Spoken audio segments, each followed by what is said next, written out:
কতবার অভিমান করেছি, সব কিছু সাজিয়ে গুছিয়ে এক্সপ্লেন করেছি। প্রতিবার ভেবেছি হয়তো এবার বুঝবে, কিন্তু না, প্রতিবার আমার ভাবনার ঠিক উল্টোটাই হয়েছে। প্রতিবারই আমাকে ভুল প্রমাণিত করেছে, প্রতিবারই আমাকে বুঝিয়েছে তোমার অভিমানের কোনো মূল্য নেই আমার কাছে। প্রতিবারই আমাকে বুঝিয়ে দিয়েছে আমার এত এক্সপ্লেন করা উচিত নয়। একটা সময় পরে রিয়েলাইজ করলাম মূলত ভুল মানুষের থেকে এক্সপেকটেশনটা আমাদের সব থেকে বেশি দুঃখের কারণ হয়ে থাকে। মানুষ চেনার সাধ্য সত্যিই আমার নেই।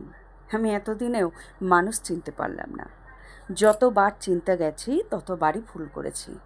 বিশ্বাসকে সত্য ভেবে এগিয়েছি, আর শেষে ফিরে পেয়েছি আঘাত। এই শহরে আমি কখনো মানুষ বুঝেই উঠতে পারিনি। মুখ আর মন থেকে এক নয়, তা অনেক দেরিতে জেনেছি। যাদের আপন ভেবেছি একদিন তাদেরই আচরণে বদলে গেছে সময়ের সঙ্গে। আমি হয়তো মানুষ চিনতে পারিনি, কিন্তু মানুষের রূপ বদলাতে দেখেছি স্পষ্টভাবে। হাসির আড়ালে লুকানো হিসাব, কথার আড়ালে গোপন স্বার্থ দেখেছি। তবুও বিশ্বাস করাই আমার স্বভাব, আমার ধর্ম।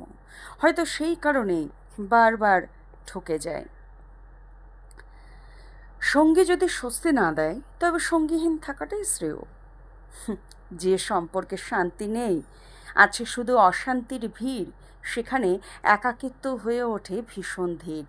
সঙ্গী মানে শুধু শারীরিকভাবে পাশে থাকা নয়, সঙ্গী মানে একটু মানসিক শান্তি, দিনের ক্লান্তি শেষে একটু মুচকি হাসার কারণ, নির্ভরতার নাম, যার কাছে ক্লান্ত মস্তিষ্ক খুঁজে পায় একটু আরাম। তাই সম্পর্কের নামে নিজেকে কষ্ট দেওয়ার চেয়ে, স্বস্তিহীন সঙ্গের চেয়ে সঙ্গীহীন থাকাটাই শ্রেয়। স্বস্তিকর পরিবেশ বজায় রাখতে গেলে ক্ষতিকর সম্পর্ক থেকে বেরোনোটা ভীষণ প্রয়োজন আছে। একাকী জীবন কাটানো এর থেকে অনেক বেশি মর্যাদাপূর্ণ। ভুল মানুষের সাথে থেকে ভালো না থাকার চেয়ে জীবনে একা থাকাও অনেক অনেক ভালো। আপনার উত্তরটি এবং আমার এই কথার সাথে আপনি সহমত কিনা অবশ্যই জানিয়ে যাবেন।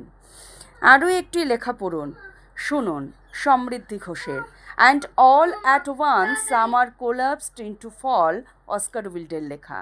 জুনের বৃষ্টি নামলেই মনে হয় ঋতুর সঙ্গে সঙ্গে মনেও যেন এক পরিবর্তনের হাওয়া লেগেছে। দীর্ঘ গ্রীষ্মের ক্লান্তি ধুয়ে দিয়ে বৃষ্টির ফোঁটাগুলো নিয়ে আসে নতুন করে বাঁচার স্বপ্ন। ভেজা মাটির গন্ধে জেগে ওঠে পুরনো কিছু স্মৃতি, আবার সেই স্মৃতির ভাঁজেই জন্ম নেয় নতুন কিছু আশার গল্প। জানলার পাশে দাঁড়িয়ে বৃষ্টি দেখা আর নিজের ভেতরের কথাগুলো শুনতে শুনতে মনে হয় জীবন আসলে বারবার শুরু হওয়ারই আর এক নাম।